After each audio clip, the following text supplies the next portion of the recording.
Assalamualaikum warahmatullahi wabarakatuh. Halo teman-teman, kembali lagi di channel Yusril Muhammad. Semoga teman-temannya kebetulan atau sengaja menonton video ini tetap diberikan kesehatan, kelancaran rezeki, dimudahkan segala urusan, sehingga teman-teman dapat menjalankan kegiatan sehari-hari dengan lancar. Lama tak jumpa karena beberapa bulan yang lalu saya sedang fokus mengerjakan tugas akhir di kampus saya, dan alhamdulillah sekarang selesai. Jangan doakan ya teman-teman, semoga ilmunya bisa bermanfaat barokah. Beberapa hari ini FYP di media sosial saya terkait kisahnya Mbah Jum yang kembali viral. Seorang nenek penjual tempe yang mampu membuat iri seluruh bidadari di surga. Kisahnya bagaimana? Silahkan tonton di link deskripsi saya ya. Itu menjelaskan terkait kisah lengkap Mbah Jum yang diceritakan oleh akun Facebook Irene Rajiman. Silahkan ditonton, karena di sini kita tidak membahas lengkap kisahnya Mbah Jum, tapi kita akan belajar laku hidupnya Mbah Jum. Yang pertama, dari Mbah Jum kita bisa belajar bahwasanya kita hendaknya percaya kepada semua orang. Kalau teman-teman pernah nonton film The Raya and the Dragon, kalau nggak salah judulnya demikian, itu ada quotes menarik yang mengatakan bahwa dunia ini sudah mulai rusak karena orang-orang tidak saling percaya. Mengapa demikian? Karena ketika kita tidak percaya kepada orang-orang, kita tidak percaya kepada orang lain, maka pertentanganlah yang akan muncul. Hal ini menjadi penting mengingat bahwasanya Indonesia adalah negara yang sangat bineka, yang sangat berbeda-beda, banyak ras, banyak suku, banyak budaya yang tergabung dalam suatu negara besar yang bernama Indonesia. Ketika kita tidak saling percaya kepada individu-individu yang berbeda-beda ini, maka ya kita tidak bisa menyapai persatuan itu. Apalagi sebentar lagi kita akan menghadapi tahun atau bulan-bulan politik yang mana akan banyak perbenturan eksistensi dari perbedaan-perbedaan cara berpikir dan lain sebagainya tersebut. Jadi dari Mbah Jum kita bisa belajar saling percaya. Hal ini dibuktikan ketika Mbah Jum ini adalah seorang yang tunanetra, tidak bisa melihat. Ketika berjualan tempe di pasar, ketika ada yang membeli, silahkan nak ambil sendiri tempenya dan ambil sendiri kembalian jika uangnya memang harus ada kembalian. Di situ kita belajar bahwasanya Mbah Jum ini percaya kepada semua orang dan meyakini bahwasanya semua orang itu baik. Yang kedua, Mbah Jum ini percaya bahwasanya kalau sudah rezekinya pasti tidak akan kemana-mana. Dibuktikan bahwasanya Mbah Jum ini ya percaya loh, ketika ada orang yang belanja produknya, tempenya, dan harus ada kembalian, si Mbah Jum ini menyuruh pembelinya untuk mengambil sendiri uangnya.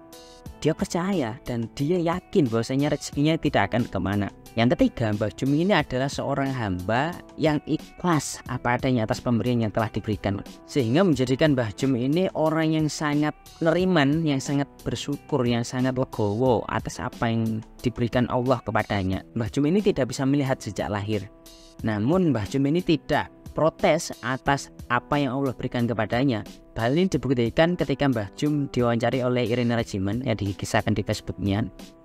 Allah itu benar-benar adil, katanya Mbah Jum. Meskipun saya tidak bisa melihat sejak lahir, tapi Allah memberkati saya sebagai orang yang hafal Al-Quran. Bayangkan, seorang yang tunanetra sejak lahir tapi mampu menghafalkan Al-Quran 30 juz. Dan dengan kondisi yang seperti itu, Mbah Jum ini tetap menjalani kehidupan dengan sebaik-baiknya. Yang keempat, Mbah Jum ini selalu berusaha untuk selalu bisa bersedekah, selalu mengutamakan bersedekah. Beliau memegang prinsip al-yadul ulya khairum minal yadi sufla, tangan yang di atas itu lebih baik daripada tangan yang di bawah. Hal ini dibuktikan dalam kisah yang diceritakan oleh Irene Rajiman bahwasanya ketika Mbah Jum ini berjualan dan mendapatkan uang lebih, maka selebihnya itu berapapun akan ditaruh di kotak amal sebagai wujud sedekah. Hal ini terbukti di kisahnya yang diceritakan oleh Irene Rajiman bahwasanya Mbah Jum ini kan berjualan. Orang yang membeli itu mengambil sendiri uang kembalian, dan orang yang membeli itu banyak yang mengatakan uangnya pas Mbah, padahal uangnya itu seharusnya ada kembalian 30.000 misalkan, karena uangnya 50.000.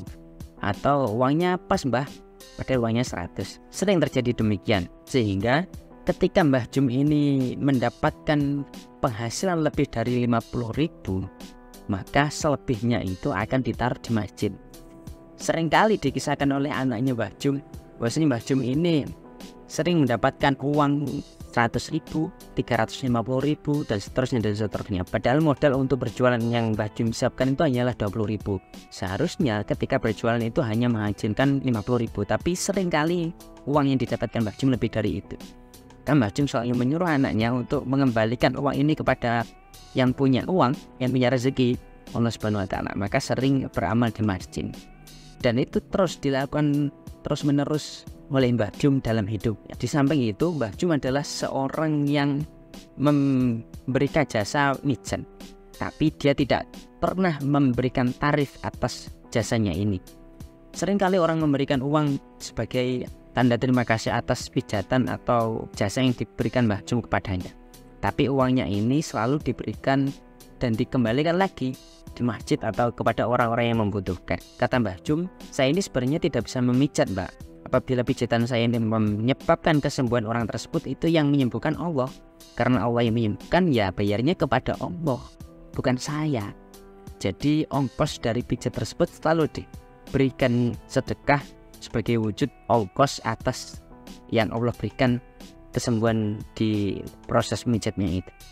Luar biasa sekali Mbah Jum ini. Dan yang terakhir kita bisa belajar kepada Mbah Jum bahwasanya Mbah Jum ini selalu mementingkan pendidikan agama. Hal ini dibuktikan Mbah Jum ini hanya memiliki seorang cucu kandung laki-laki yang mana beliau juga seorang guru ngaji di kampungnya. Sekaligus beliau juga memiliki 3 anak angkat atau cucu angkat karena orang tuanya, karena mereka itu adalah orang yang yatim, tidak memiliki keluarga dan diasuh oleh Mbah Jum. Dan mereka itu disekolahkan agama, dingajikan sampai khatam Quran, bahkan ada beberapa yang sudah mulai menghafalkan Al-Quran. Luar biasa sekali Mbah Jum. Dengan menjalani prinsip atau laku hidup demikian, Mbah Jum ini mampu membuat iri bidadari di surga.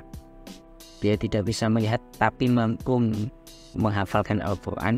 Beliau merupakan orang yang sederhana tapi sedekahnya luar biasa. Beliau merupakan orang yang mampu menginspirasi kita semua di tengah orang-orang selalu berusaha untuk menjadi kaya dengan apapun yang dia lakukan.